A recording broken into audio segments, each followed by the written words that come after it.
two forces which we will be using here, gravitational force and electromagnetic force. तो इसमें जो electromagnetic force है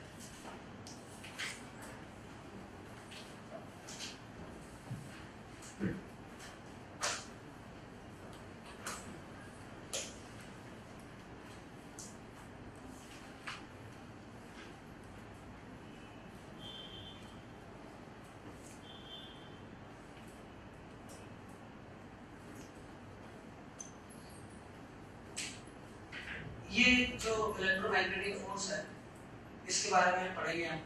तो वैसे तो इलेक्ट्रोमैग्नेटिक फोर्स बड़ा कॉम्प्लिकेटेड होता है, you will study in 12th class, जिससे अभी हम लोग केमिस्ट्री में पढ़ा होगा K=2πr², पढ़ा है ना, ये इलेक्ट्रोस्टैटिक फोर्स है।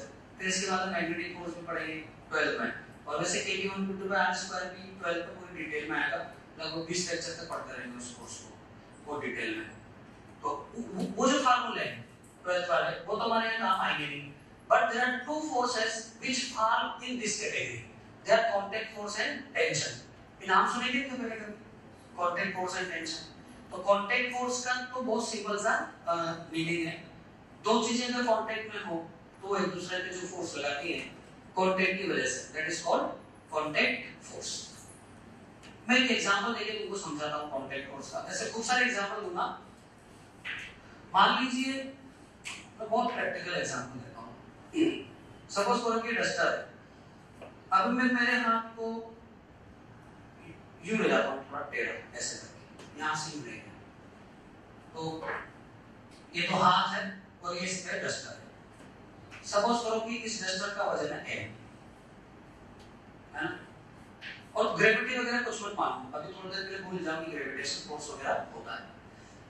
इसको मैं यहाँ से इधर ले गया हाथ, तो ये थोड़ी देर बाद हाथ यहाँ पे और एक ब्लॉक यहाँ पे।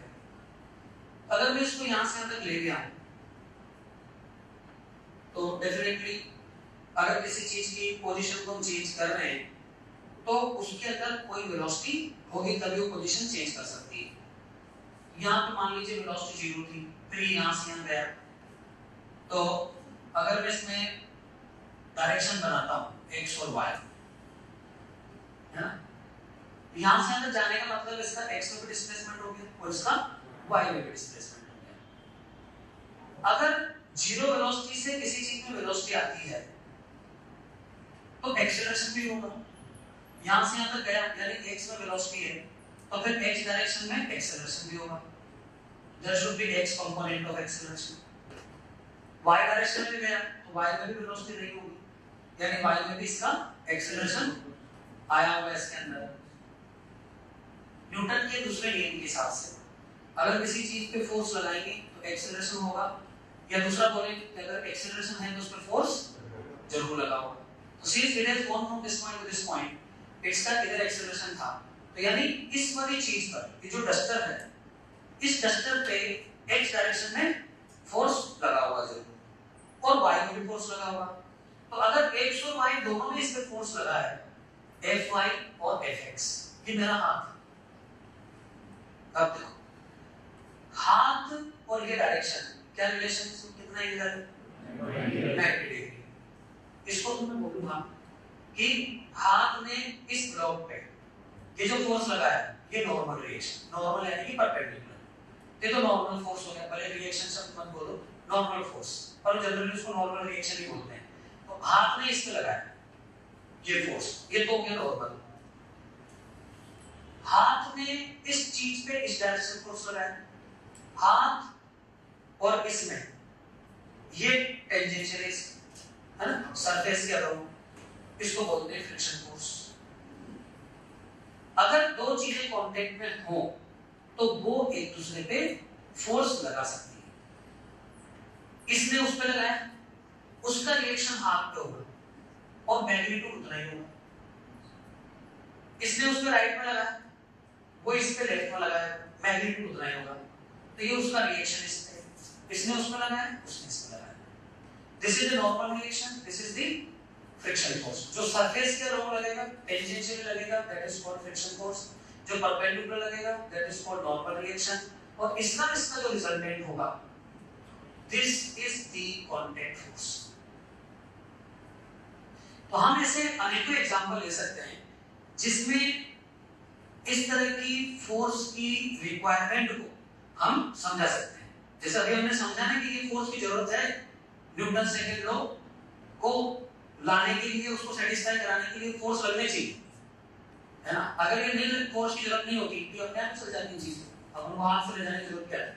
जब हम हाथ से पकड़ के उसको यूं ले गए तो हाथ का रोल क्या है उसके अंदर, हाथ से यूं अपन ने उसको यूं धक्का दिया है, उसको पुश किया है, हाथ ने इसको ये पुश कर रहा है, इधर भी फोर्स लगा है, लगा रहा है, और ये इस पे लगा है, इसका रिजल्टेंट ऐसा है, ये दोनों एक दूसरे के अपोजिट है। तो कांटेक्ट फोर्स का मीनिंग ये है, अभी मैं दीवार को यहां से पकड़ के दबाऊंगा यूं, तो ये मैंने इस पे कांटेक्ट फोर्स लगाया है। अगर मैं किसी चीज को इसको फेंक दूं, अभी ये डस्टर है मान लीजिए, डस्टर को मैंने फेंका, यहां से हो गया, कुछ देर बाद रुक गया, तो ये जमीन है, डस्टर को मैंने इधर कुछ वेलोसिटी दी, कुछ देर के बाद जाके इसकी वेलोसिटी 0 हो गई, इधर जाना था, वेलोसिटी 0 हो गई, इसका मतलब इसकी वेलोसिटी को किसी ने घटाया होगा, तो इसका मतलब किधर फोर्स लगा हुआ है, किसने लगाया, इसमें इस पे फोर्स लगाया होगा ये फ्रिक्शन फोर्स। और देखिए तो इस बॉडी पर नीचे की तरफ ग्रेविटेशन फोर्स भी लगा है, तो इस बॉडी पे नीचे अर्थ ने फोर्स लगाया, उसको अपन mg बोलते हैं, है ना। लेकिन इस बॉडी का वर्टिकल डायरेक्शन में कोई एक्सेलरेशन नहीं, क्योंकि वर्टिकल में कुछ मूवमेंट भी नहीं हुआ उसका, ना ऊपर गई ना नीचे गई। y डायरेक्शन में there is no acceleration, so in y direction the resultant force must be 0। एक फोर्स तो ये लगा है, तो रिजल्टेंट को 0 करने के लिए तो एक फोर्स पे और लगा होगा 0, किसने लगाया है, ये जो जमीन है जो कि प्लेटफॉर्म में लकड़ी का, इस लकड़ी ने इसको लगाया। देखिए पर हवा में तो देखिए किसी चीज को यूं चल जाएगी, नहीं आ सकती, इसने इसके ऊपर एक फोर्स लगाया है, ये नॉर्मल रिएक्शन, ये नॉर्मल और ये फ्रिक्शन का रिजल्टेंट है। तो इन दोनों का रिजल्टेंट क्या आ गया, ये कांटेक्ट फोर्स, ये कांटेक्ट है, ये नॉर्मल है, ये फ्रिक्शन है। हमें इस चैप्टर के अंदर ये पढ़ना है नॉर्मल। अगला चैप्टर आएगा न्यूटन्स लॉ के बाद में फ्रिक्शन, वो भी खेल इसी का पार्ट, लेकिन वीडियो में उसको अलग कर रखा है, उसमें फ्रिक्शन करेंगे। तो जिसमें फ्रिक्शन नहीं होगा ना उसको बोलते हैं अपन smooth surface, rough surface, smooth surface. Rough surface में होगा वहां फ्रिक्शन होगा, और अगर स्मूथ सरफेस है तो दो सरफेसेस अगर कांटेक्ट में हो और वो स्मूथ हो तो वो दोनों एक दूसरे पे जो कांटेक्ट फोर्स लगाएंगे वो केवल नॉर्मल रिएक्शन होगा, there will be no presence of the friction force, कोई फ्रिक्शन फोर्स उस पे नहीं लगेगा। तो मैंने ऐसे एग्जांपल्स लिए just to explain the meaning of this contact force. तो इस कांटेक्ट फोर्स के बारे में, मतलब नॉर्मल रिएक्शन के बारे में मैं कुछ बातें बता रहा हूं, यहां पे लिखा हुआ। अभी मैं तुमको समझाऊंगा कि how it is electromagnetic force, है ना। हालांकि अगर हमें ये पता नहीं हो कि ये इलेक्ट्रोमैग्नेटिक फोर्स होता है तो भी हम किसी सवाल में अटकने वाले नहीं, ये तो हमारे लिए एडिशनल जानकारी कि इलेक्ट्रोमैग्नेटिक फोर्स होता है। नॉर्मल रिएक्शन या नॉर्मल फोर्स और normal reaction, it is a pushing force,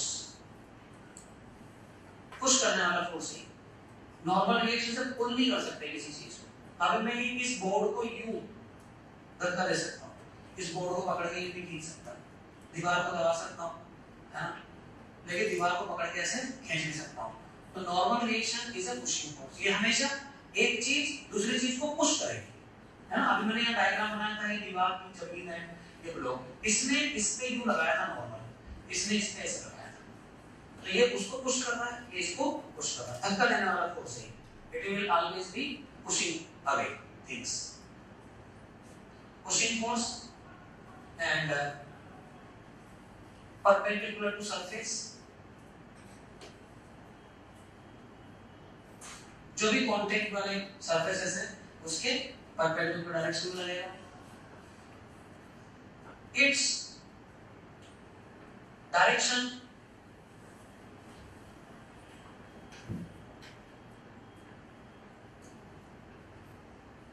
its magnitude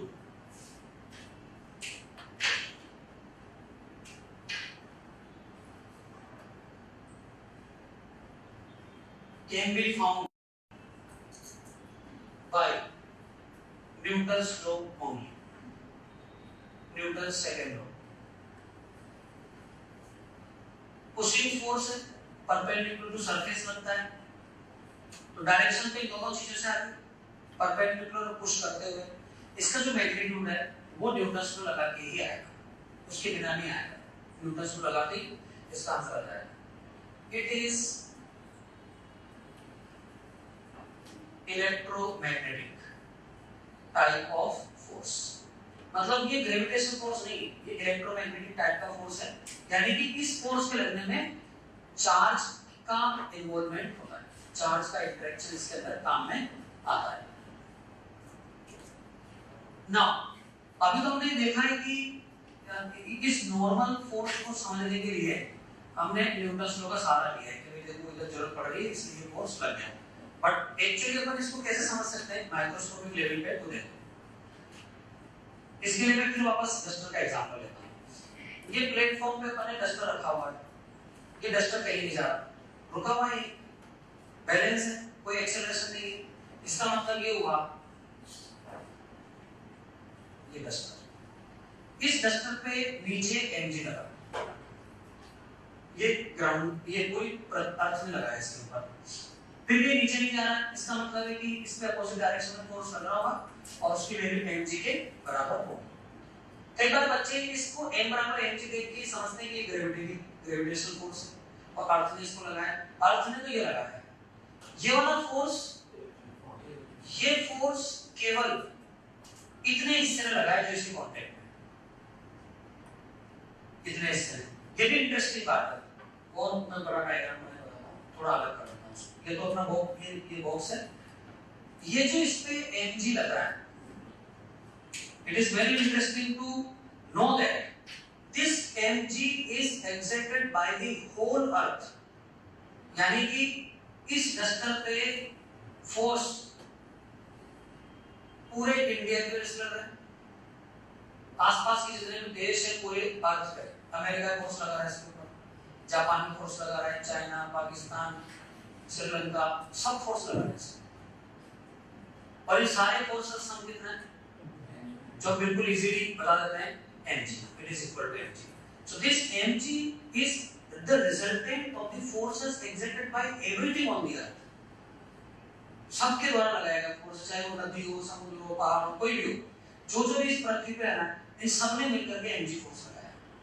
और इस mg को, ये जो किसी जगह है ना जहां पे ये रखा हुआ है, इसने उस जगह को दबाया है, क्योंकि तो नीचे जाना ना, ये डस्टर तो अगर मैं यहाँ रखूंगा तो नीचे चला जाएगा, पर यहाँ रखा है तो नहीं जाना, नीचे जाने की कोशिश कर रहा है नहीं, वो नीचे जाने की कोशिश में ये इसको दबाता है सरफेस को। वो अपने को दिखेगा नहीं दबा रहा है ऐसे, कुछ भी अपन को इफेक्ट नजर नहीं आता है इसको दबा रखा है, बट इनफैक्ट ये उस सरफेस को दबाता है। दबने के कारण जैसे स्प्रिंग दबती है ना और फिर वो फोर्स लगाती है ऊपर दबाने की वजह से, ऐसे कैसे यहाँ पे यूं समझ लो कि स्प्रिंग है, ये जो मॉलिक्यूल होते हैं ना, मॉलिक्यूल आपस में स्प्रिंग जैसे फोर्स से जुड़े होते हैं, मॉलिक्यूल के बीच इंटरमॉलिक्यूलर फोर्स होते हैं, वो इंटरमॉलिक्यूलर फोर्स स्प्रिंग की तरह होते हैं मान लो। तो जैसे ही मैंने कोई सामान रखा, इसने इसको दबाया, दबाते को ऊपर की तरफ फोर्स लगाता है। अब चूंकि मॉलिक्यूलर लेवल पे फोर्स लग रहे हैं इसलिए इसका नाम है इलेक्ट्रोमैग्नेटिक फोर्स, बिकॉज़ ये कोई ग्रेविटेशनल इंटरेक्शन नहीं, ये चार्ज वाली इंटरेक्शन है, इसलिए इसको इलेक्ट्रोमैग्नेटिक फोर्स बोलते हैं। तो ये जब भी मैं इसको दबाऊंगा यूं, तो बेसिकली भी यहाँ पे इस बोर्ड पे जो मॉलिक्यूल्स आपस में कनेक्टेड है वो स्प्रिंग की तरह जुड़े हुए हैं, मैं इसको पुश करूंगा तो मैंने स्प्रिंग को दबाया है इधर से, वो मुझे इधर की तरफ फोर्स लगाते हैं। तो जैसे स्प्रिंग को दबाता है ना, इस तरह से फोर्स भी होता है, तो पुशिंग फोर्स हो गया और ये इस तरह से फोर्स लगता है। तो इतने से पार्ट में दबने के कारण इसमें नॉर्मल रीच करता है। It is also interesting to know that पूरी अर्थ ने जो फोर्स लगाया mg, उसको अकेले इतने से पार्ट में बैलेंस कर दिया। कल अपनी बात चल रही थी ना कि इलेक्ट्रोमैग्नेटिक फोर्स और ग्रेविटेशनल फोर्स, इनका रेशियो किस रेंज में होता है, 10 की पावर 38 रेंज में होता है, बहुत पावरफुल होता है इलेक्ट्रोमैग्नेटिक फोर्स। तभी तो इतने से पार्ट ने उसको बैलेंस करा दिया कि mg पूरी पृथ्वी मिलकर लगा दी। इस तरह से दो फोर्स है और इस m की वैल्यू mg। तो नॉर्मल रिएक्शन के बारे में ये चीजें अपने को ध्यान रखनी चाहिए। इनमें से ये तीसरी चीज, ये चौथी चीज अगर हम भूल जाएंगे, हमें याद नहीं आएगा, तो भी हमारा कोई सवाल पटकने वाले नहीं। बट ये जो तीन चीजें ऊपर की, ये बहुत फ्रीक्वेंटली काम आने वाली किसी भी क्वेश्चन को सॉल्व करते समय। तो ये n इक्वल टू mg।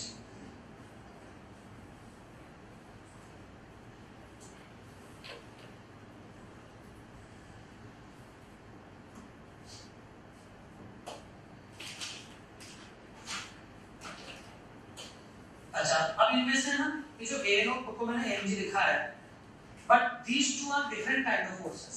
ये mg ग्रेविटेशनल फोर्स है and this is electromagnetic force. ये दोनों एक्शन रिएक्शन नहीं, भले ही इनकी डायरेक्शन अपोजिट है, भले ही इनका मैग्नीट्यूड सेम है, but they are not action reaction. Action reaction पे दो अलग-अलग चीजें मिलेंगी।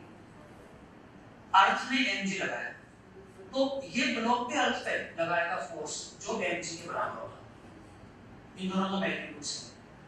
ये mg है, ये m इस अर्थ का मास नहीं, उसी का मास है। जितना मैग्नीट्यूड का फोर्स उस पे लग रहा है, उतना मैग्नीट्यूड का फोर्स इस पे लग रहा है। ये दोनों action reaction, mg mg action reaction. इसने उस पे n लगाया, वो ब्लॉक इस पे n लगाया। तो ये n और ये n एक्शन रिएक्शन पेयर है, ये mg और ये mg एक्शन रिएक्शन पेयर है। mg का एक्शन रिएक्शन पेयर mg होगा, n का एक्शन रिएक्शन पेयर n होगा। ये आपस में मिक्स नहीं करना है। अब देखेंगे आगे चल करके कि कभी n की वैल्यू mg से बड़ी भी हो सकती है, n की वैल्यू mg से छोटी भी हो सकती है। This can go any way, दोनों में से किसी की तरफ कोई बड़ा छोटा हो सकता है।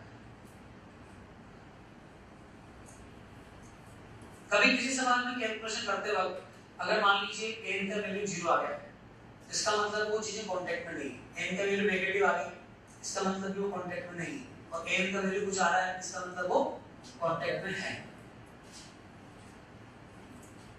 तो ये नॉर्मल रिएक्शन हो गया। अब इसके कुछ एक एग्जांपल लेते हैं।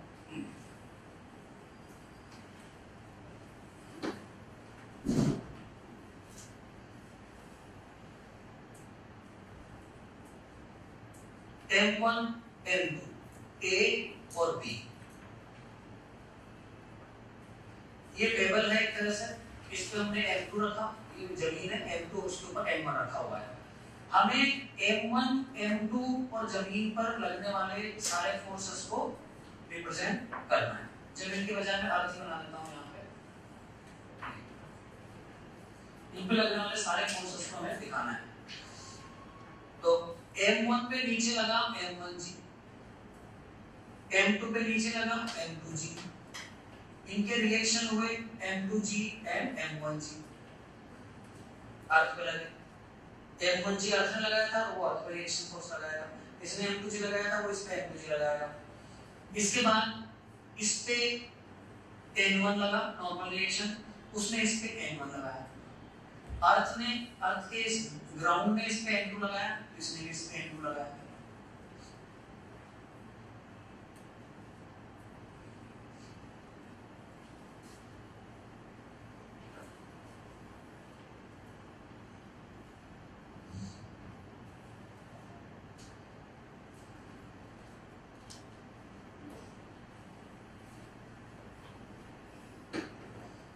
मैं यहाँ पे तुमसे एक क्वेश्चन पूछूंगा इससे, चलो पहले वहां पूछूंगा फिर इधर पूछूंगा। तो अपने को N1 भी निकालना है। ये सारे डायग्राम क्लियर हो गए सबको, है ना? N1 M1G N1, ये जो ब्लॉक है ऐसे रखिए हो, बस N1 की वैल्यू क्या होगी N1G, वेरी सिंपल, बिल्कुल सिंपल। अब यहाँ पे आ जाते हैं। अब अपने को N2 की वैल्यू चाहिए। अब अगर हमको N2 की वैल्यू चाहिए तो हम क्या करेंगे, नीचे N1 लग रहा है, नीचे M2G लग रहा है, ऊपर N2 लग रहा है, तो ये सारा N2 के बराबर होना चाहिए। क्योंकि इसका कोई एक्सेलरेशन तो है नहीं, जितना फोर्स नीचे लग रहा है वो सारा ऊपर लगने वाले फोर्स के इक्वल होगा। तो N1 + M2G = N। N1 की वैल्यू हमने पहले निकाल रखी है, M1G + M2G = N। ये N इक्वल, तो N2 की वैल्यू M1G + M2G हो जाएगी। N2 को हम डायरेक्ट निकाल सकते थे, ये M1 है, ये M2, इस पर M2G लगा, इस पर ये M1G लगा, यहाँ से N2 लगा। अब यहाँ पे अपन ये इक्वेशन बनाएंगे सिस्टम के हिसाब से। अभी मैंने वहाँ सारी इक्वेशन एक अलग-अलग चीज पे बनाई है, अब ये सिस्टम हो गया M1 M2 मास। अब ये जब हमने इसको सिस्टम ले लेना पूरे, तो वो जो N1 लग रहा था इसने उस पे लगाया, उसने इस पे लगाया, वो एक्शन रिएक्शन पेयर है, उनका रिजल्टेंट 0 हो गया। इस पूरे सिस्टम का कोई एक्सेलरेशन नहीं पड़ा हुआ है ऐसे, इसका मतलब इसका रिजल्टेंट फोर्स 0 होना चाहिए। रिजल्टेंट फोर्स 0 होने के लिए जितने भी फोर्स है सबका सम 0। इस पे बाहर से कौन कौन से फोर्स लग रहे हैं? एक्सटर्नली जो फोर्स लग रहे हैं वो ये है, ये भी अर्थ में लगा है, ये भी अर्थ में लगा है, ये भी एक्सटर्नल फोर्स है, ये फोर्स इन दोनों फोर्स के बराबर होना चाहिए, यानी कि M2 should be equal to M1G plus M2G। Direct आ गया, इसमें M1 की वैल्यू तो कुछ रखनी पड़ेगी। अपने को क्वेश्चनों में ऐसे यूज करना पड़ेगा, सिस्टम लेना पड़ेगा, कभी एक वेरिएबल काम में लेना पड़ेगा, जैसे M2 डायरेक्ट हमने ऐसे निकाल लिया। बहुत सीधा सा क्वेश्चन है ये। अब मैं क्वेश्चन को मैं यहां पे दे रहा हूं, फाइंड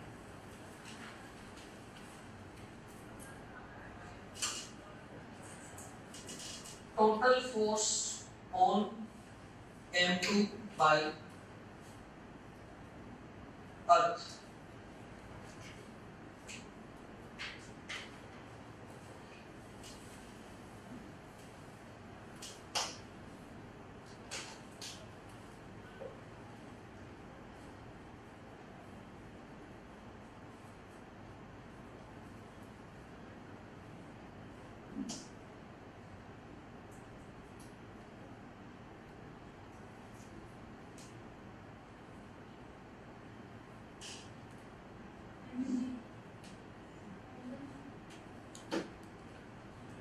बाकी बच्चे अपने आंसर रेडी रखें।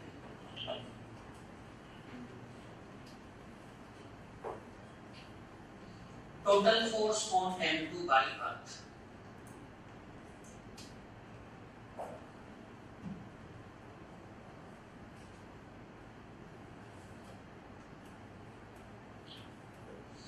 तो कितने बच्चों का आंसर है? M1G 1 2 3 4 0। एक बच्चा M1G plus M2G, M2G, चार ऑप्शन बता रहे हैं ना, एक तो ओनली M1G, एक M2G और एक M1G plus M2G और एक 0 ऑप्शन। मैं दोबारा रिवाइज करता हूं, कितने बच्चों का आंसर है? M1G 1 2 3 4, M2G, okay, M1G plus M2G 0, okay, तो करेक्ट आंसर है इसमें M1G। किसी को अजीब लग रहा होगा कि ये तो मास तो उसका होता है, M1G का आंसर है। तो यू कैन सी कि भाई इस पे जो फोर्स लग रहे हैं ना, इनको देखेंगे कि find total force on M2 by earth. Earth ने M2 पे टोटल कितना फोर्स लगाया, कैसे देखेंगे? ये है M2, इस पर अर्थ ने लगाया नहीं कुछ, और अर्थ ने एक और लगाया, अर्थ ने तो लगाया दोनों, अर्थ ने उस पर M2 भी लगाया है, अर्थ ने उस पर M2G भी लगाया है। M2 की वैल्यू क्या है? M1G plus M2G, इसकी वैल्यू M1G plus M2G है। अब जब मैं इसका रिजल्टेंट निकालूंगा, ये तो ऊपर है, ये नीचे है, तो M1G plus M2G और ये जोड़ेंगे क्या बचेगा? M2G को कैंसिल हो गया, बचा M1G, then M1G will be the answer। हां M2 को प्लेटफॉर्म पे लगाया हुआ है, अर्थ तो है नहीं, अर्थ का पार्ट है ना, अर्थ है पार्ट है ना ऑफलेंस। अगर मैं पूछता सिर्फ कि जितना पार्ट इसके कांटेक्ट में है अर्थ का, उसने कितना फोर्स लगाया, then only M2 will be the answer। Find the force on M2 by ground। तो ग्राउंड तो केवल उतना सा लगा रहा है, अर्थ पूरी अर्थ ने M2G लगाया और वो भी अर्थ ने पार्ट की तरह से, तो अर्थ में काउंट करेंगे इसको। Force by ground is M2, force by earth, total force by earth is this. और अगर मैं पूछता कि what is the gravitational force by earth on M2, M2G, और अगर मैं पूछूंगा कि what is the electromagnetic force exerted by the earth, तो ग्रेविटेशनल फोर्स पूछूंगा तो ये रहा, इलेक्ट्रोमैग्नेटिक फोर्स पूछूंगा तो ये रहा, रिजल्टेंट पूछूंगा तो इन दोनों का निकालना पड़ेगा। ग्राउंड में कितना लगाया है? वो M2 लगाया है, क्योंकि अकेला ग्राउंड थोड़ी हम पूरी लगा रहा है, वो पूरी अर्थ खोल के लगा रहा है। ठीक है, वो क्या पूछा जा रहा है उस लैंग्वेज पे ध्यान देने की जरूरत पड़ती है। तो ये बताओ सर इसका आंसर क्या होगा, ये क्वेश्चन है, ये ऐसे रखा हुआ है, m mass is find the total force on m by earth।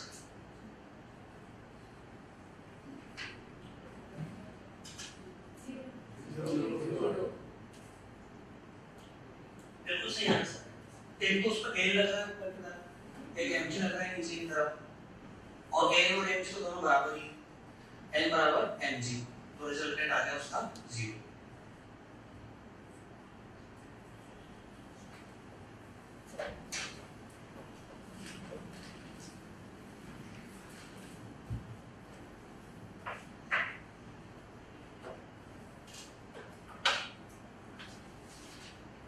ये नॉर्मल रिएक्शन है, और जैसे मैंने कहा कि नॉर्मल रिएक्शन की जो वैल्यू है ना न्यूटन्स में लगा के ही आएगी। अभी हमने n बराबर mg बोला था, न्यूटन्स में लगाया इसके अंदर, भाई एक्सेलरेशन 0 है, रिजल्टेंट फोर्स 0 आना चाहिए, उसी से अपना आंसर इसका निकला है। मान लो अगर ये कोई एक्सेलरेटिंग चीज में है, सपोज ये कोई लिफ्ट है, ये ऊपर a एक्सेलरेशन से जा रही है और ये इसके अंदर n मास की ऑब्जेक्ट रखा हुआ है, तो find normal on n due to lift.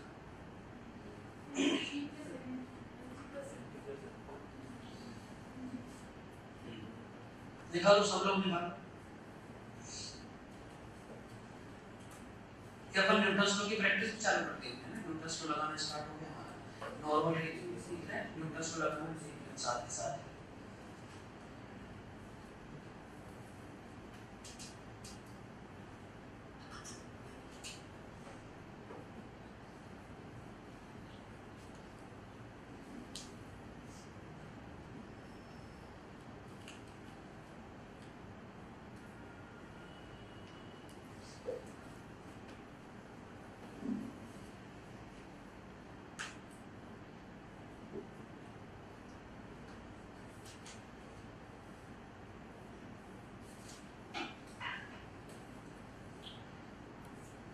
तो ये ब्लॉक है m मास का, नीचे mg लग रहा है, ऊपर नॉर्मल लग रहा है और एक्सेलरेशन a। इसको बोलते हैं फ्री बॉडी डायग्राम।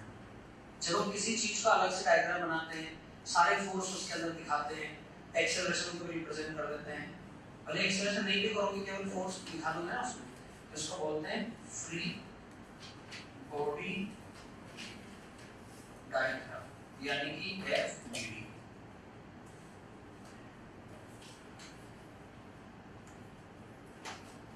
इसमें सब चीजें दिखा दी। अब न्यूटन्स लॉ कैसे अप्लाई किया? Newton's law is F is equal to a, ये न्यूटन्स लॉ है। तो न्यूटन्स लॉ में क्या आता है? बराबर के इधर एक क्वांटिटी, बराबर के उधर दूसरी क्वांटिटी, बराबर के इधर जो भी फोर्स है ना वो सब इसमें आएंगे, और उधर मास इनटू एक्सेलरेशन आएगा। अब जैसे हम इसमें न्यूटन्स लॉ को लगा रहे हैं y डायरेक्शन में, ऐसा नहीं कि वेक्टर अपन को लिखना पड़ता है सब जगह, सारी चीजें y डायरेक्शन में ही इधर, तो बराबर के लेफ्ट में तो हमने लिखा फोर्स, अब मैंने n माइनस mg क्यों लिखा, mg माइनस n क्यों नहीं लिखा? तो उसमें क्या होता है कि जिधर एक्सेलरेशन है ना उसको पॉजिटिव डायरेक्शन मान लेते हैं, तो नेट फोर्स क्या हो गया n माइनस mg, इधर n हो गया, तो इस तरह से इसको लिख देते हैं, जिधर एक्सेलरेशन की डायरेक्शन है उसको पॉजिटिव ले लो, बस वो उस डायरेक्शन में जितना फोर्स है उसको ले दो यहाँ पे और बराबर कर दो। अब इससे अपना n का आंसर आ गया mg प्लस a, तो नॉर्मल रिएक्शन का आंसर क्या है? तो ये एग्जांपल का पर्पस सिर्फ इतना सा है कि नॉर्मल रिएक्शन जरूरी नहीं कि हमेशा mg के बराबर ही आएगा, mg से ज्यादा भी आ सकता है, mg से कम भी आ सकता है। अभी ज्यादा आ रहा है, अभी तुम इसका एक्सेलरेशन नीचे करो, उसका एक्सेलरेशन आ जाए, वो उसका जो फोर्स नॉर्मल आएगा वो mg माइनस a आ जाएगा, और अगर तुमने a को g के बराबर कर दिया या a की वैल्यू g से बड़ी कर दी, तो उसके लिए नॉर्मल की वैल्यू g के बराबर करोगे तो 0 आ जाएगी, और g से बड़ी करोगे तो नेगेटिव आ जाएगी। उसका मतलब ये है कि वो कांटेक्ट में नहीं रहेगा, उसके कांटेक्ट छू गया, ऐसे कई सवाल होते हैं कि भैया क्या करें कि कंटेंट छूट जाए, तो उस कंटेंट छूटने का जो स्टेटमेंट है उसकी इक्वेशन क्या बनी, मैथमेटिक्स में क्या कन्वर्जन बना उसका, a = 0 करना है, बस क्या इनको नेगेटिव करना है। अगर x नेगेटिव आया तो इसका मतलब अपोजिट डायरेक्शन में उतना ऊपर फोर्स कर रहा है नहीं, वो हो गया ना उससे ज्यादा, वो फोर्स लगेगा नहीं ना। नॉर्मल तो केवल पुशिंग फोर्स हो सकता है, पुल तो कर नहीं सकता है ना। जैसे मान लीजिए अपन एक सवाल ले लेते हैं, इसमें इसको इधर कर देते हैं a, अब नॉर्मल निकालते हैं, इसका फिर मोटे डायग्राम बनाते हैं, ऊपर नॉर्मल लगा, नीचे mg लगा, इसका एक्सेलरेशन नीचे है, इसमें न्यूटन को लगाते हैं, mg - n = ma, तो इससे n का उत्तर आएगा, a उधर ले गया, mg - ma, ये हो गया m * g - e। अब मान लो a को मैं 3g कर देता हूँ, a = 3g, m का उत्तर आएगा -2mg।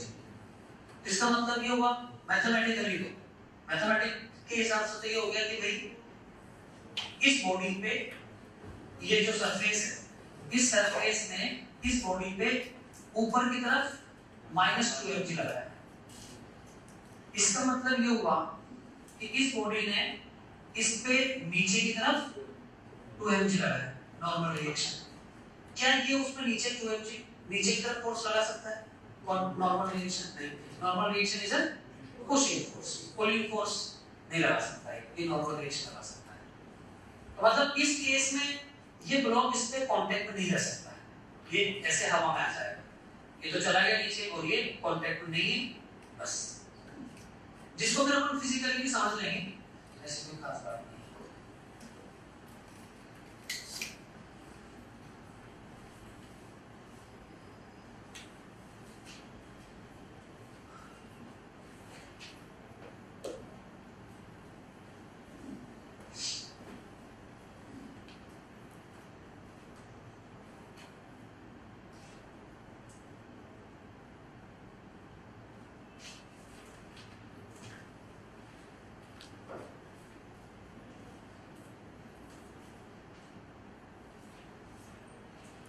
ये A है, ये B है, इधर से हमने 10 न्यूटन का फोर्स लगाया इसके ऊपर, एक ब्लॉक के ऊपर। Find normal force on B due to A।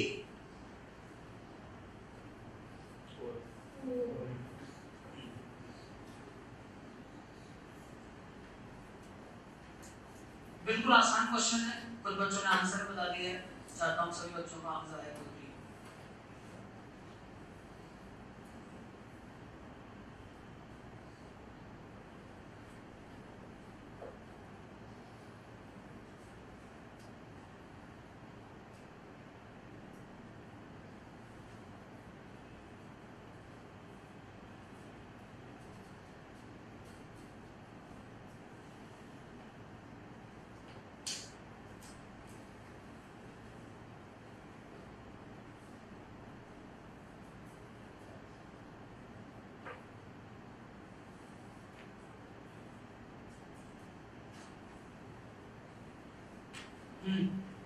कितने बच्चों का 4 आ गया? ओके, काफी बच्चों का है, कुछ बच्चों को नहीं आया तो देखो। अब इसमें 2 kg 3 kg इधर से हमने 10 न्यूटन लगाया। अब क्या है कि फिजिक्स में हर सवाल को करने के लिए ऐसा नहीं है कि हम रोबोट की तरह काम करेंगे, थोड़ा बहुत हमको उसको फील भी करना पड़ता है कि मैं इधर से फोर्स लगाऊंगा तो क्या होगा, क्या होगा, इधर से फोर्स लगाओगे चलेगा, उधर को रोकने वाला है ही नहीं। अच्छा, हमने तो फोर्स इस पे लगाया है, इसलिए चलना तो इसको पड़ेगा, लेकिन इसकी मजबूरी आ गई, कुछ रुकावट आ रही, तो उसको धक्का देके उसको ले जाएगा अपने साथ। तो एक्चुअली तो हमने इसमें मोशन जनरेट किया है, इसमें फोर्स लगा रहे हैं, इसको तो हमने चलाया है, उसको चलना पड़ेगा इसके साथ, लेकिन उसको चला कौन रहा है? ये उसको धक्का देके ले जा रहा है। हमने इसमें लगाया 3 किलो, उसमें लगाएगा, ये नॉर्मल, फिर वो 2 भी चुप बैठेगा और इसमें लगाएगा रिएक्शन, ये उस पे लगाया, उस पे लगाया, ये आपस में एक दूसरे फोर्स लगा रहे हैं। नाउ अगर हम न्यूटन्स लॉ अप्लाई करते हैं इस पूरे सिस्टम पे, कंबाइंड मास पे, तो ये इंटरनल फोर्स हो गया, ये इक्वेशन में नहीं आएगा क्योंकि इनका रिजल्टेंट 0। अगर मैं अकेले इसमें न्यूटन्स को लगाऊंगा, तो अकेले इसकी बात करूं तो इस पे ये भी लग रहा है और इस पे ये भी लग रहा है। अकेले इस पे इक्वेशन बनाऊंगा तो उसमें केवल नॉर्मल लग रहा है। तो किस पे इक्वेशन बनानी है वो क्लियरिटी अपने को रहनी चाहिए। तो जैसे मान लीजिए मैं पूरे सिस्टम पे इक्वेशन बनाता हूं, तो ये पूरा का पूरा इधर मान लीजिए किसी ए एक्सेलरेशन से जा रहा है, वैसे दोनों बराबर के एक्सेलरेशन से जाएंगे, ऐसा थोड़ी होगा कि ये ज्यादा तेज चलेगा वो धीरे चलेगा, या वो तेज चलेगा या धीरे चलेगा, दोनों समान एक्सेलरेशन से चलेंगे। तो ये ए एक्सेलरेशन से दोनों जा रहे हैं, तो क्या होगा, m equal to 5a, a equal to, अगर इनके एक्सेलरेशन अलग अलग होते ना तो फिर अपन 5a लिख सकते हैं, फिर अपन को क्या करना पड़ता 3a1 plus 2a2। अब तो दोनों सब एक ही एक्सेलरेशन जा रहे हैं, इसलिए हमने सीधे 5a कर दिया, a बराबर 2 मीटर पर सेकंड स्क्वायर। ये तो a था, a थोड़ी पूछा था हमने तो नॉर्मल पूछा था, लेकिन इस a को निकालने के लिए नॉर्मल नहीं निकलने वाला है। अब हम क्या करेंगे, अब हमारे पास ऑप्शन है, हम या तो इस 3 किलो वाले पे न्यूटन्स को अप्लाई करते हैं या फिर इस पे करते हैं। जब तक अपन किसी एक जने पे इक्वेशन नहीं लगाएंगे तब तक n निकलने वाला नहीं है, क्योंकि एक जने पे इक्वेशन लगाओगे तो कितने इक्वेशन में n आएगा, पूरे सिस्टम पे लगाओगे तो n उसमें दिखेगा ही नहीं हमको, जब भी लगता है नॉर्मल ऑन 1 थी। तो ये जो 2 kg का ब्लॉक है, मान लो इस पे लगाया, इस पे लगाने ज्यादा बहुत छोटी इक्वेशन रहेगी, क्योंकि इसमें तो 2 फोर्स दिस माइनस दिस करेंगे, इसमें तो दिस माइनस दिस कुछ आएगा नहीं, केवल दिस आएगा। तो n इक्वल टू ये 2 है, 2 के एक्सेलरेशन से आगे बढ़ रहा है, तो ये फोर्स हो गया मास इनटू एक्सेलरेशन, n बराबर 4 मीटर, नहीं 4 मीटर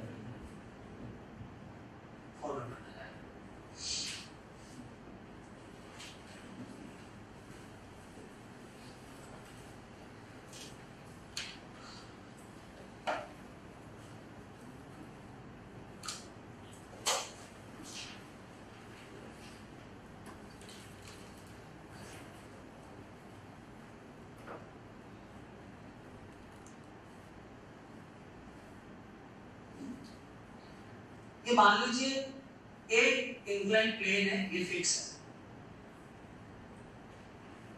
और इसके ऊपर बी रखा हुआ है, बी डजंट मूव, इस पर रखा हमने और रखने के बाद हमने पाया कि कुछ चलता ही नहीं, पड़ा रहता है इसमें। फाइन,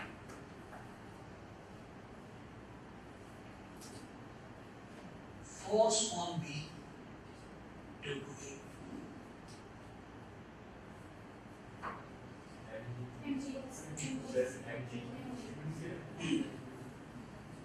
बी के कारण ए पे force on B due to A,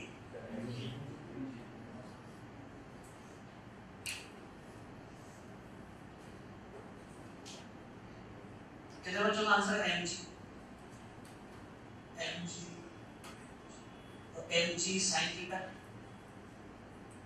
mg cos theta.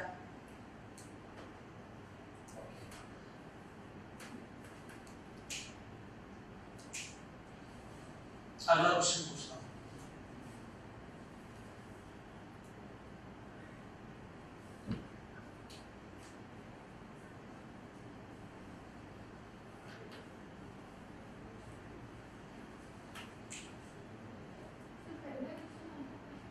अभी बात बताऊं उसके क्वेश्चन में, दूसरे क्वेश्चन का जवाब resultant force on B,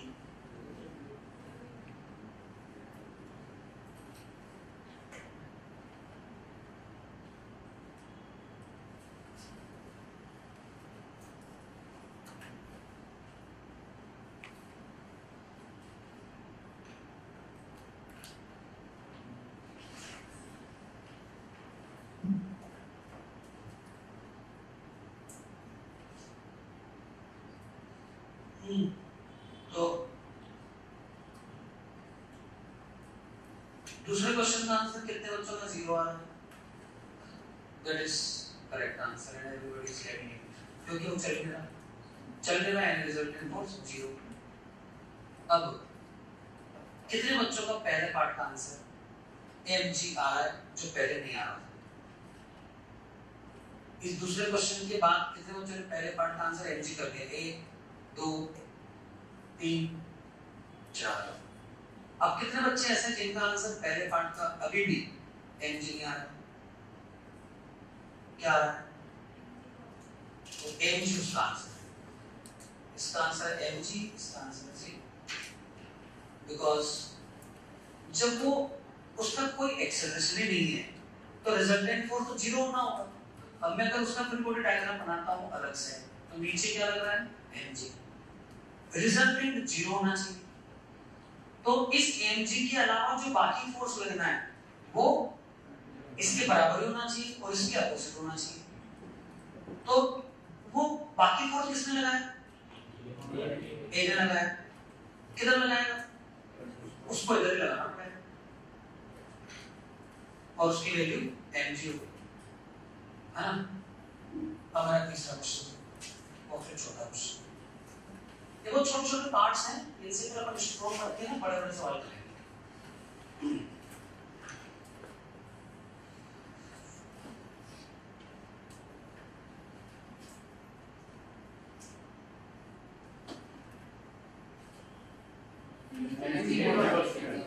M on B due to A। कितने बच्चों का mg cos थीटा आ रहा है? Good. Friction on A due to A।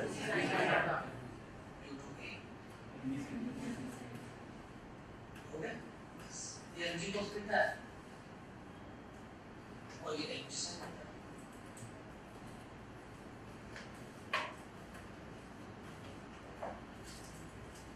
Force on B due to A, resultant force on B।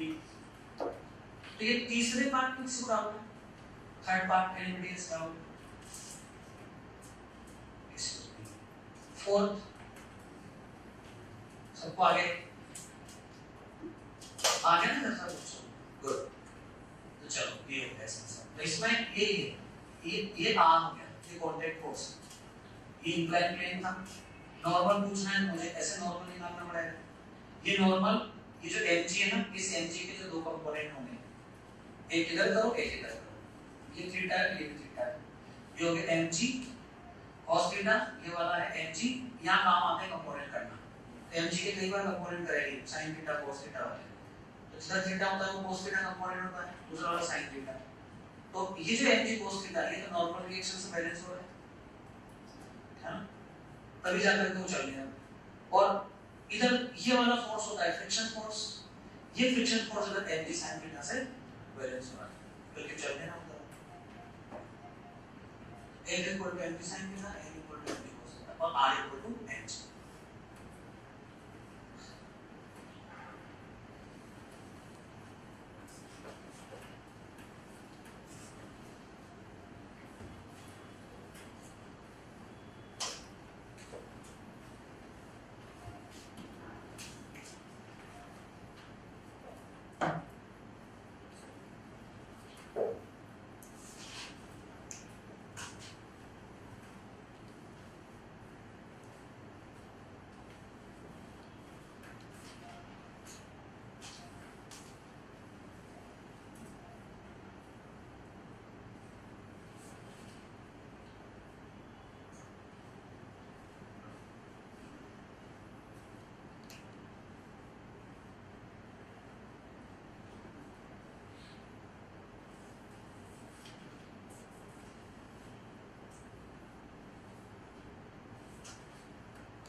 छह diagram बनाए हैं ना, इसमें ब्लॉक है, ये स्फीयर है,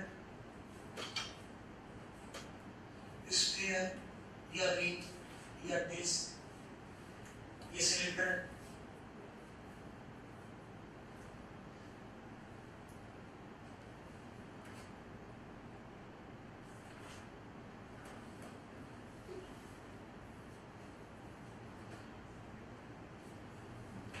मैकेनिक्स में इसका मतलब जमीन, इसका मतलब दीवार, ये भी ग्राउंड, ये दो रोड है जिनके कोने मिल रहे हैं, दो रोड के कोने मिल रहे हैं यहाँ पे, तो ये ब्लॉक है ना, जमीन पर रखा हुआ है, ये जमीन ग्राउंड। पहले वाले केस में नॉर्मल रिएक्शन का डायरेक्शन बिल्कुल आसानी से पता लगा है। वैसे मैं तुमको बता देता हूँ कि जो नॉर्मल रिएक्शन है, भले अपन दिखाने में से दिखाते हैं, पर एक्चुअल में लगता पूरे पे है, क्योंकि पूरा सरफेस तो लगता है इसके कारण, इसलिए यहाँ पे लगेगा, यहाँ पे लगेगा, यहाँ पे लगेगा, यहाँ पे लगेगा, ऐसा लगता है। और पूरे को मिला के हम एक दिखा देते हैं, लाइन में टाइम खराब होता है बनाने में, तो सीधा एक दिखा दो नॉर्मल रिएक्शन, पर लगता पूरे सरफेस है। और अगर इसके एरिया से डिवाइड कर दोगे ना, प्रेशर आ जाएगा, फोर्स अपॉन एरिया से प्रेशर।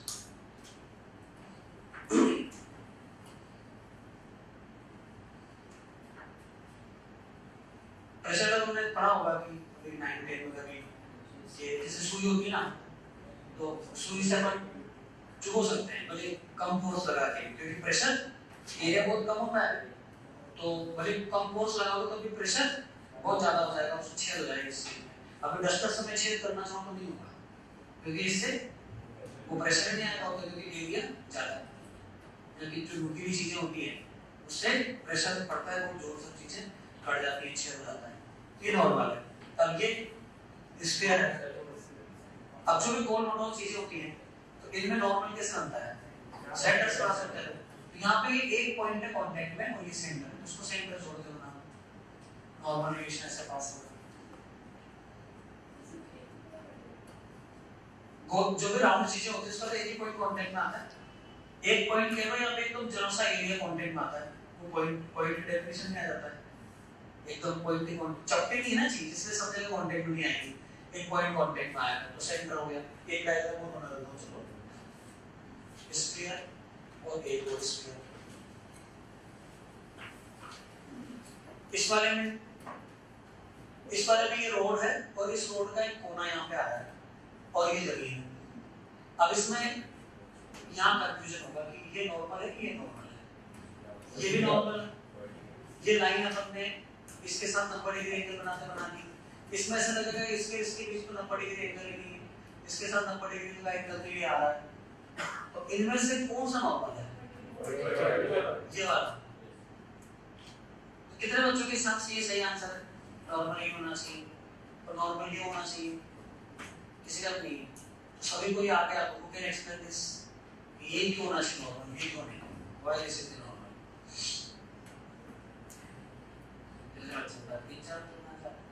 बता रहे हो नहीं? हाँ, ये बताया सर। नॉर्मल हमेशा perpendicular to the surface act करता है।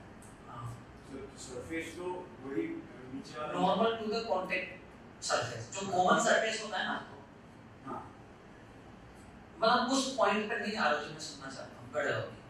हाँ, बड़े हाँ सर, अगर देखें तो ओवरऑल फोर्स mg नीचे की तरफ कर रहा है, सर उसे बैलेंस करने के लिए ऊपर की तरफ नहीं, this is not the logic.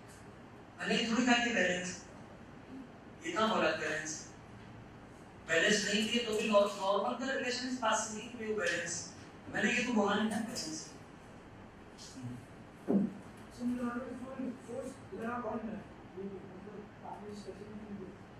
Normal तो ये उसको लगाया है, इसको लगाया है, सबसे नीचे वाला पॉइंट है।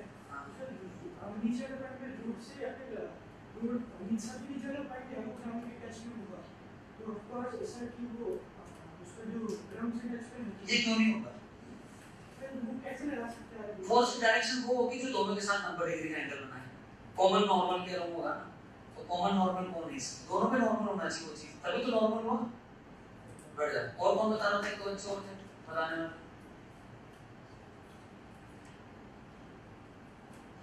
एक थोड़ा हाई लेवल की चीज हो गई। You will learn in mathematics that किसी चीज के कॉर्नर पे नॉर्मल और टेंजेंट दिखाई देते हैं। कोने पे कोना होता है ना, जैसे सुई की नोक है, अब कोई बोले कि टेंजेंट खींचो उसमें, 9 में टेंजेंट तो सबसे बड़ा ही नाम है ना, तो सुई की नोक पे जाकर टेंजेंट बनाओ, किधर बनाओगे टेंजेंट, सभी कोई भी लाइन खींचोगे सब टेंजेंट है उसके लिए। तो जो कोने वाली चीजें होती है, जहाँ पे चोंच होती है या कोना होता है, तो उस कोने पर जिस चीज का कोना है ना, वो उसके लिए उस जगह पे कोई यूनिक टेंजेंट नहीं होता, यूनिक नॉर्मल नहीं होता कि भाई एक ही चीज नॉर्मल है उसके लिए। कोई भी लाइन खींचोगे ना, वही उसके लिए नॉर्मल। तो इस रोड के इस कोने पे किधर भी लाइन खींचोगे वो उसके लिए तो नॉर्मल है। अब नॉर्मल रिएक्शन की डायरेक्शन होती है जो दोनों के लिए कॉमन नॉर्मल होता है, जो दोनों का नॉर्मल हो। तो इसका तो ऐसे डिफाइन होगा नॉर्मल, और इसके लिए तो वो भी नॉर्मल है, ये भी नॉर्मल है। तो ऐसी कौन सी लाइन है जो दोनों के लिए नॉर्मल है? तो ये वाली है, इसलिए आंसर होगा जो दोनों के लिए नॉर्मल है ना, दैट इज द आंसर। उधर नॉर्मल रिएक्शन का फोर्स करता है।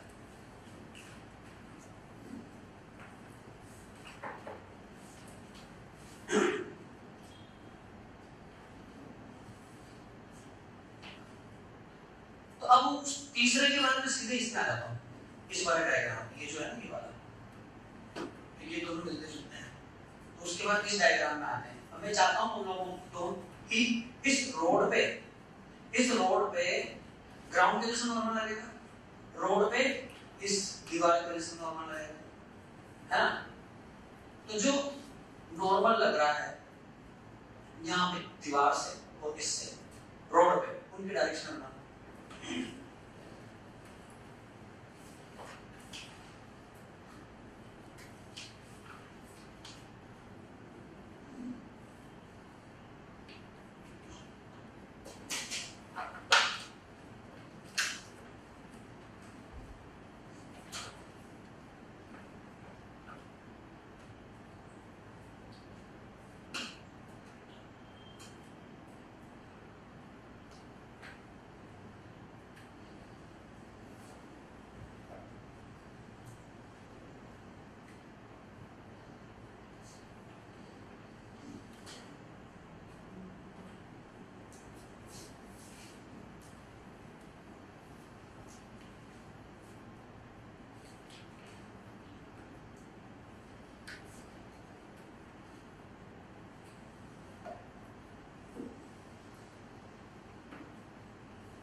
ये तो लगभग सब बच्चों का आ रहा है। तो ऐसा स्टूडेंट है जिसका ये नहीं आ रहा, बताओ मुझे।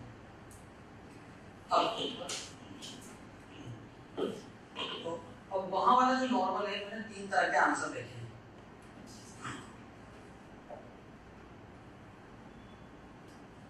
तो मैं पूछूंगा उस हिसाब से जवाब देना।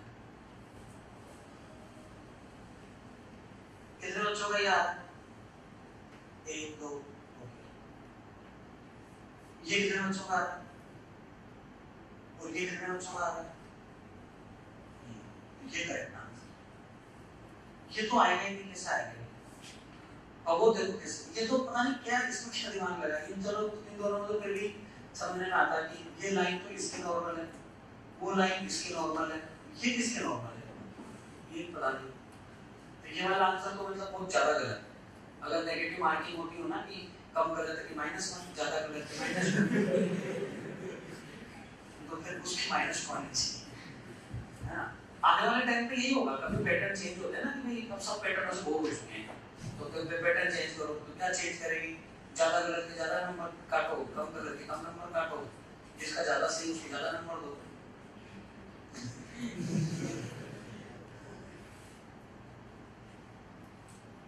अभी होता है ऑलरेडी, बीएड का एग्जाम होता है ना, तो मास्टर बनते हैं स्कूल्स मेरिट में, BEd, bachelor of education, BEd का एग्जाम होता है ऐसा कि तब जिसका तो उसमें नेगेटिव नहीं होता, लेकिन ये कि जिसका ज्यादा सही है उसको ज्यादा नंबर, उस हिसाब से ग्रेडिंग होती है। ये आंसर ज्यादा सबसे बड़े हैं तो पूरे नंबर 5 नंबर, ये कम बड़े हैं इसके में, ये कम बड़े हैं इसके में, ऐसे करते हैं। चलो खैर, तो ये बहुत ज्यादा गलत है। अच्छा अब आ जाओ, अब इनमें जरूर भाई इसका कोई बच्चा सोचेगा कि लॉजिक की इस दीवार से परपेंडिकुलर है, लेकिन क्या होगा यहाँ वाला नॉर्मल तो इससे डिसाइड करेंगे, क्योंकि रोड का तो कोना हो रहा है वहां पे, जिसका कोना आएगा ना उससे डिसाइड नहीं करेंगे नॉर्मल। तो यहाँ का नॉर्मल इससे डिसाइड होगा, वहां वाला नॉर्मल दीवार से डिसाइड नहीं होगा, क्योंकि दीवार का तो कोना आ गया यहाँ, लेकिन रोड का कोना नहीं है ना, वहां रोड का कोना तो है। तो यहाँ वाला नॉर्मल डिसाइड करेंगे हम इस रोड से 90 डिग्री एंगल, तो यहाँ वाला नॉर्मल डिसाइड करेंगे ग्राउंड से। तो अब अपन इस लास्ट वाले में इसमें आ जाते हैं, फिर बाकी के देखेंगे, इनमें देखेंगे। तो ये जो रोड नंबर 1 है और ये 2 है, 1 पे जो फोर्स लग रहा है नॉर्मल रिएक्शन किधर लगेगा, जमीन के कारण रोड पे,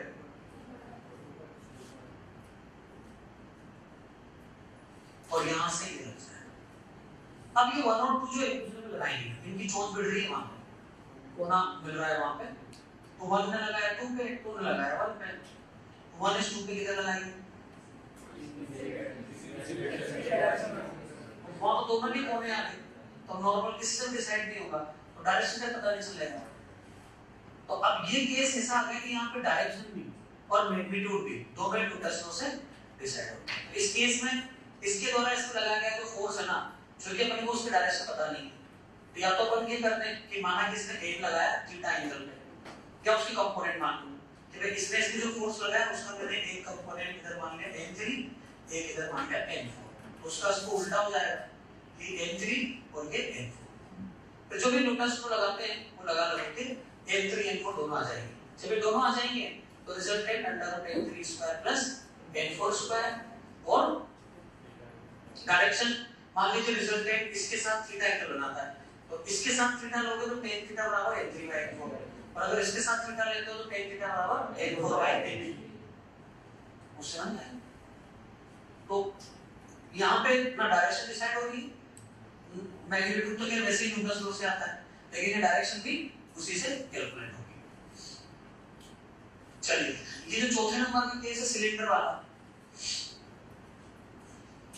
यहाँ पे एक सरफेस पे नॉर्मल लगा है, यहाँ पे एक पॉइंट पे नॉर्मल लगा है, यहाँ पे एक पॉइंट पे नॉर्मल लगा है, यहाँ पे एक पॉइंट पे नॉर्मल लगा है, यहाँ पे एक पॉइंट पे नॉर्मल लगा है, इसमें लाइन पूरी की पूरी लाइन कांटेक्ट में यहाँ पे, तो एक लाइन पे नॉर्मल लगेगा यहाँ से पास होते हुए, ये जो एक्सिस है ना इसकी यहाँ से पास होते हुए पूरा यूं लगेगा ऐसे, पूरी लाइन में डिस्ट्रीब्यूट होगा फोर्स, पॉइंट में लग गया, एरिया में लग गया, लाइन पॉइंट वहां लग गया,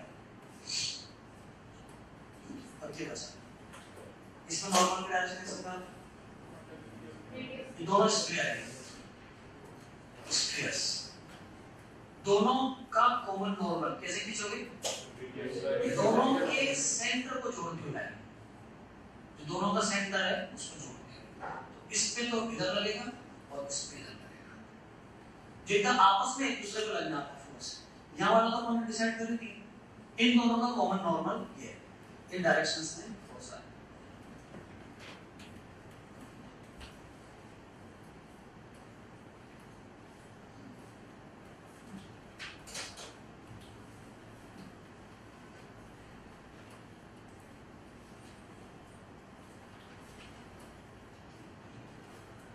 ठीक है, तो ये हमने नॉर्मल रिएक्शन के कैलकुलेशंस के कुछ एग्जांपल किए, डायरेक्शन वगैरह देखने के भी कुछ एग्जांपल्स हमने लिए। नॉर्मल रिएक्शन के फिर और सवाल करेंगे। जो सवाल हम लोग करने वाले हैं ये बहुत ही स्टैंडर्ड क्वेश्चन है, मतलब कहने का ये कि ये लगभग सब किताबों में हर लेवल की बुक में नहीं मिलेगा, चाहे वो सीबीएसई लेवल की हो, राजस्थान बोर्ड लेवल की, पीईटी लेवल किसी की भी हो, सब में आएगा। बहुत ही बेसिक क्वेश्चन है। ये एक इंक्लाइन प्लेन है, फ्लिक्स है, इसके ऊपर एक ब्लॉक है, ये स्मूथ सरफेस है, यानी कि कोई फ्रिक्शन फोर्स नहीं लगेगा।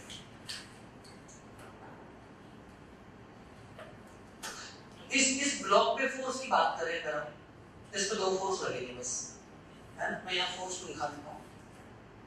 ये इंक्लाइन प्लेन, ये तो हो गया नॉर्मल रिएक्शन और ये हो गया एनर्जी।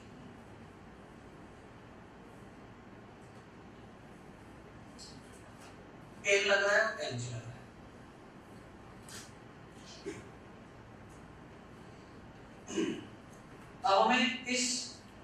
पता करना है, फाइंड एक्सेलरेशन ऑफ ब्लॉक और दूसरा है एन ऑन ब्लॉक।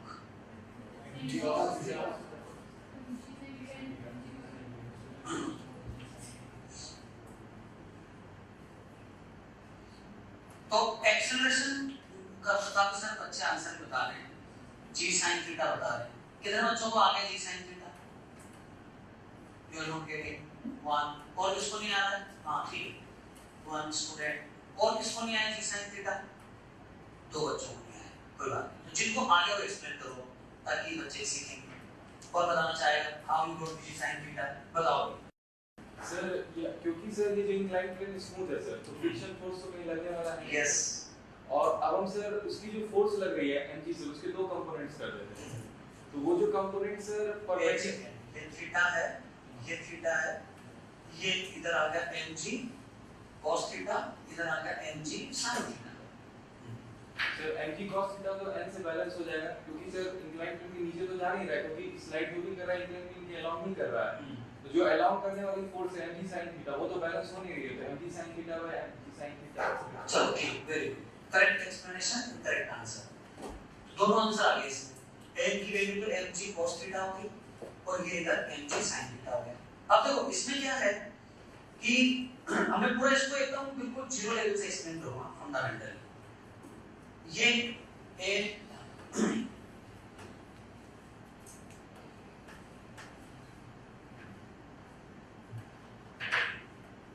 हमें इनिशियली एकदम शुरुआत एम की वैल्यू पता नहीं, हमें एम क्या है। अगर हम स्टार्ट करें क्वेश्चन को, हमें नहीं पता एम क्या है, एम पता नहीं, भले उसकी डायरेक्शन मालूम, वैल्यू पता नहीं, तो ये पता नहीं कि इस पे रिजल्टेंट फोर्स पता नहीं, रिजल्टेंट फोर्स पता नहीं है, इसलिए न्यूटन्स लॉ भी लगा लोगे ना तो एक्सेलरेशन ही निकलने वाला है। देखिए acceleration is equal to F upon m। F की जगह क्या रखोगे? ये तो दो फोर्स हैं, एक नॉन है, एक अननोन है। तो since you don't know the resultant, so you can't tell the acceleration, right? अब दिमाग लगाना पड़ेगा इससे। हर सवाल आसान नहीं होगा। जैसे मान लीजिए किसी ब्लॉक को मैंने छोड़ दिया है, ऐसे छोड़ दिया किसी को, बहुत आसान क्वेश्चन, ये छोड़ रहा है तो ये mg लग रहा है नीचे, है ना? अब इस पे केवल mg लग रहा है, इस पे इसका एक्सेलरेशन क्या होगा? g, mg upon m is equal to g, और इसमें तो नॉर्मल पे लग गया। तो to start with, since we don't know m, so एकदम से हम सबसे पहले शुरुआत में एक्सेलरेशन नहीं बता सकते हैं। अब हम इसमें अपने थोड़ा दिमाग लगाएंगे।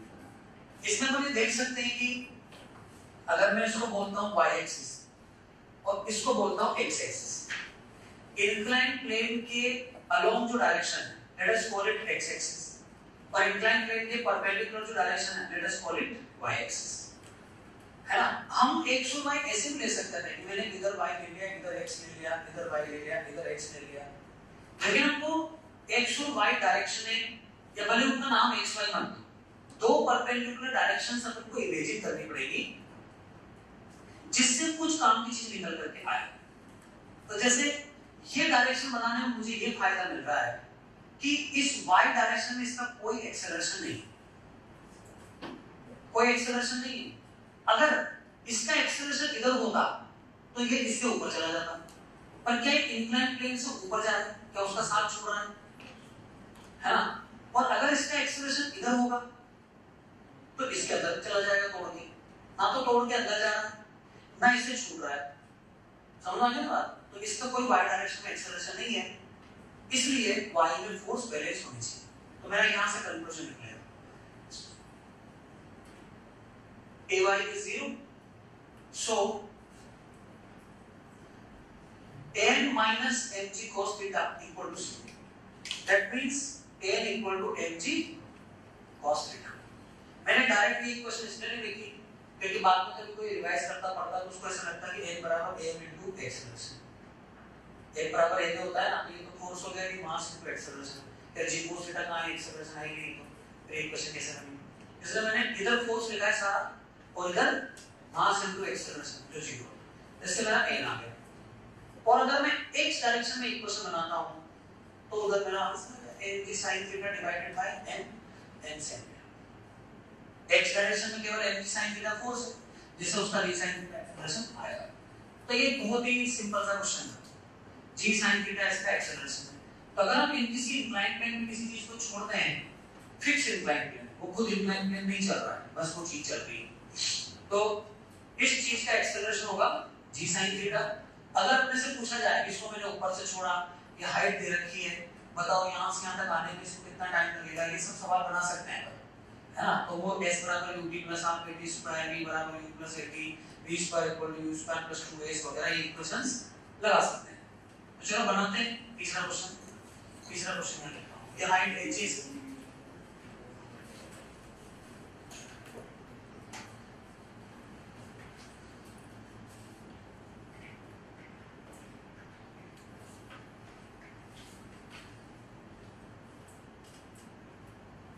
find time taken by block to reach bottom.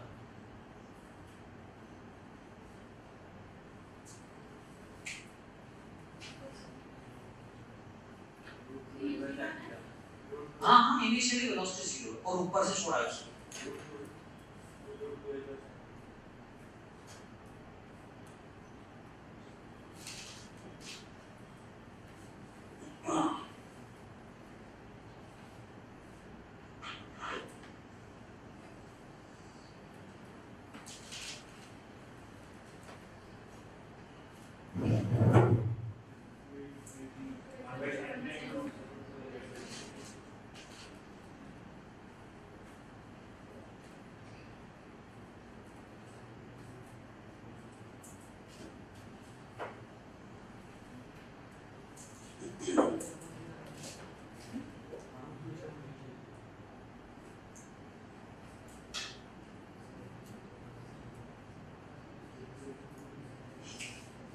मैंने अपनी तरफ से 2 ऑप्शन लिखे हैं।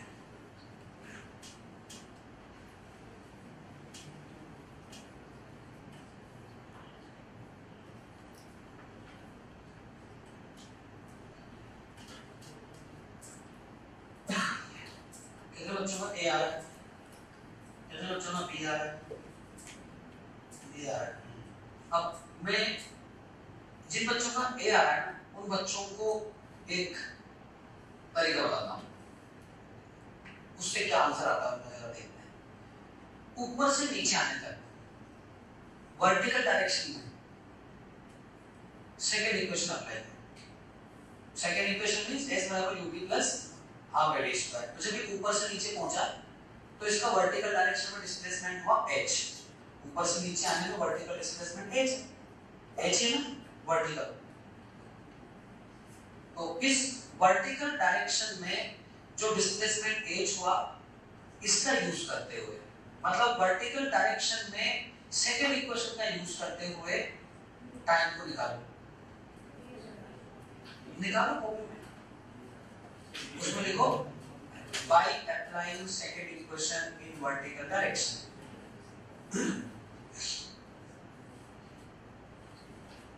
और जब मैं पूछूंगा तभी बताना है क्या आंसर आया और क्यों आया, वो सब अपन डिस्कस करेंगे। आगे एक मिनट बोलो, आज का हो जाएगा सवाल।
अच्छा तो बताइए वर्टिकल डायरेक्शन में सेकंड इक्वेशन लगाने पर कितने बच्चों का बी आर और ए आर, वर्टिकल लगाने पर भी ए आर। ओके चलो फाइनली ए इसका आंसर, चाहे कैसे इक्वेशन लगा लो।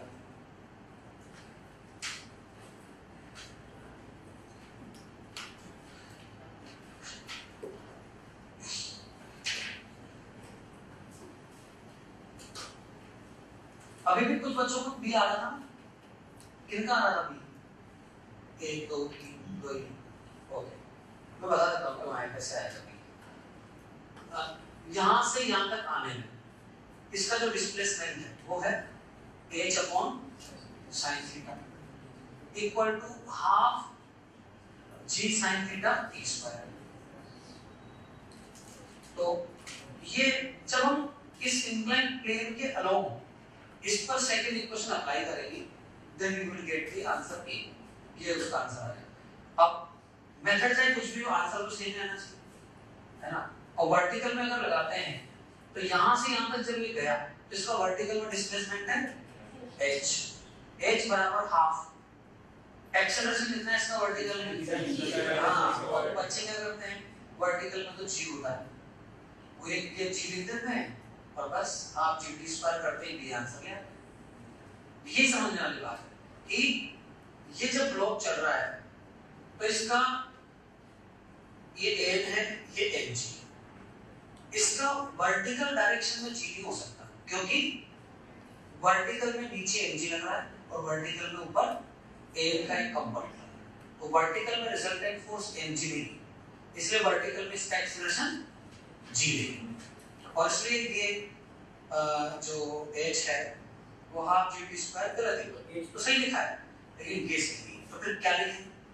फिर ये लिखेंगे h बराबर यहाँ लिखना along the plane apply second equation। Second equation वो जो h बराबर v प्लस r स्क्वायर, ये मैं क्या कर रहा हूँ apply second equation in vertical direction। h बराबर हाफ g स्क्वायर, ये गलत थी, h बराबर half g sin theta into d square. आपने को मालूम है कि इसका एक्सेलरेशन इधर है, रिजल्टेंट, यही रिजल्टेंट एक्सेलरेशन है g sin थीटा और ये एंगल थीटा है। तो मुझे अगर इसका वर्टिकल एक्सेलरेशन निकालना है, दो तरीके हैं, या तो मैं इस रिजल्टेंट का इधर कंपोनेंट कर लूं या फिर इसका सबट्रैक्शन करके रिजल्टेंट निकाल लूंगा और उससे एक्सेलरेशन निकाल लूंगा। This is the only way of getting the acceleration. ठीक है,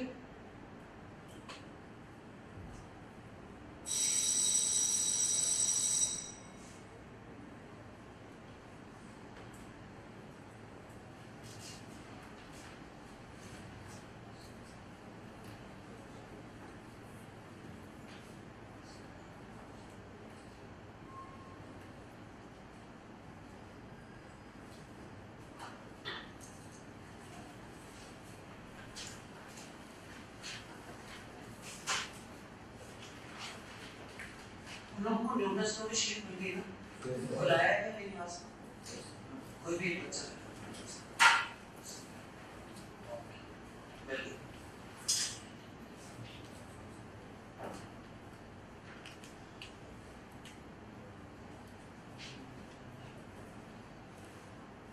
ये इंक्लाइन प्लेन है, ये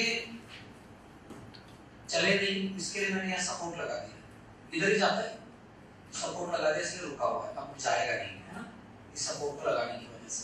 क्वेश्चन ये है, find n on m2 due to ground. ये m2 ब्लॉक पे जो नॉर्मल रिएक्शन लगेगा जमीन के कारण, उसका आंसर निकालना है। निकाल कर कॉपी में लिखना है, बोलेंगे नहीं, पूछेंगे लगता है।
अलग। सबने निकाल लिया आंसर, बताइए कितने बच्चों का आंसर है m1 + m2g, m1 + m2 × g।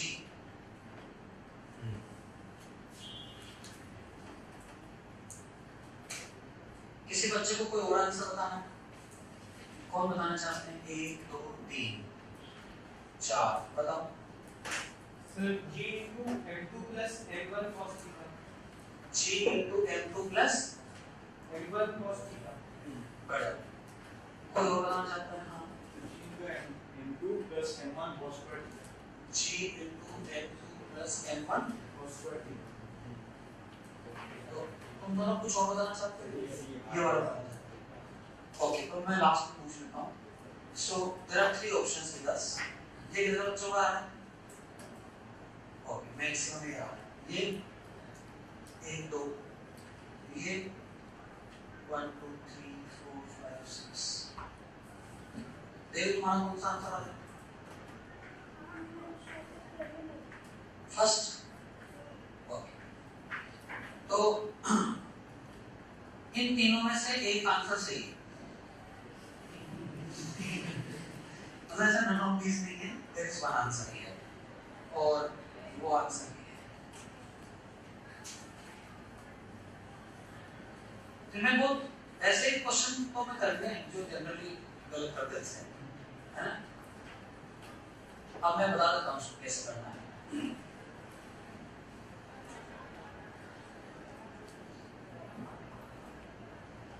देखो ये इसका प्रिमोड डायग्राम बना रहा हूं m2 का। m2 पे नीचे लगा m2g, इस पर एक यहां से लगा नॉर्मल रिएक्शन, इस पे इधर से लगा एक N1। These are the 3 forces। कई बच्चों ने ये सोचा कि वो जो ऊपर M1 है ना, उसने इस पे M1g लगा दिया, उसने इस पे M1g भी लगाया, और M1g M2g दोनों जोड़ दिए, उसने इस पे N1 लगाया। ठीक है, अगर मैं ये बोल देता कि ये नहीं चल रहा, ये नहीं चल रहा, फिक्स है, तो पूरा सिस्टम का एक्सप्रेशन 0 हो गया, n = m1 + m2g। तो आवाज है, पर उसके लिए तो हमने वो तो स्मूथ सरफेस था, वो तो अभी जो सवाल किया हमने वही वाला है, उसी पे ये तो चल ही रहा है इधर, तो वो इस पे n लगा रहा है, बस ओनली n। ठीक है, और इस n की वैल्यू क्या है जानते हैं, m1g cos थीटा। अब हम इस m2 वाले ब्लॉक पर न्यूटन्स को अप्लाई करें।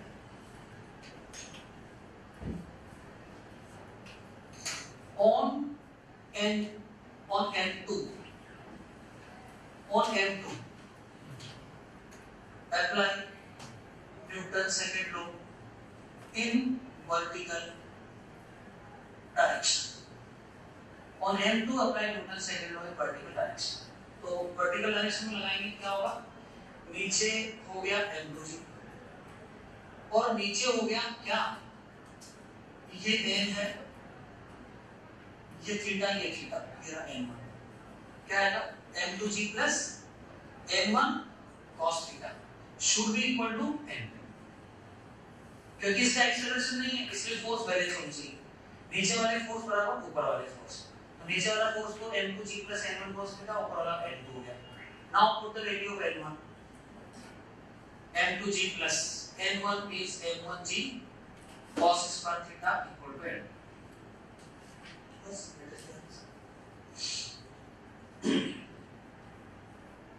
कहने का मतलब ये है, apply Newton's law properly to get the answer।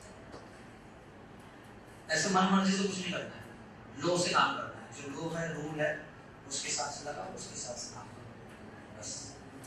कोई भी क्वेश्चन हम लिख रहे हैं, लिखते समय पूछो क्या मैं सही लिख रहा हूँ, है ना? एक बार अपने आप से क्वेश्चन करेंगे, I am writing it correctly और नॉट।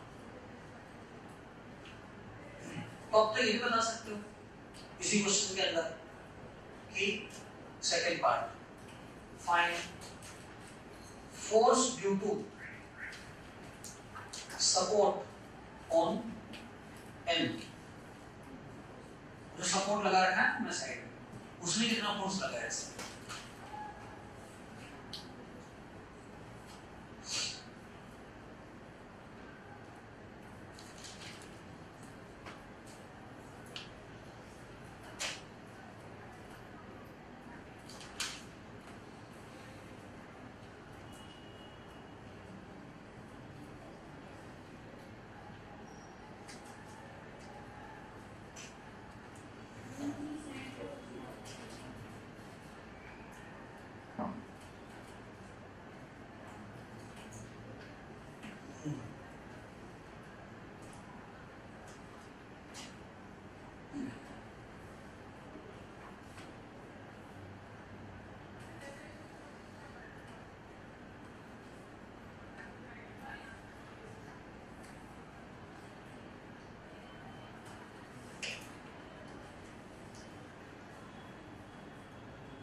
तो इसका आंसर आएगा n1 sin थीटा, क्योंकि दिख रहा ना डायग्राम में, ये जो इधर फोर्स लग रहा है उसके कारण वो वेज इधर जाएगा, इंक्लाइन प्लेन है वेज, लेकिन ये सपोर्ट उसको रोक देगा जाने से, यानी कि ये हो गया n1 sin थीटा। n1 की वैल्यू हम ऑलरेडी जानते हैं, n1g cos theta into sin theta, so it becomes n1g sin theta cos theta. That is the answer.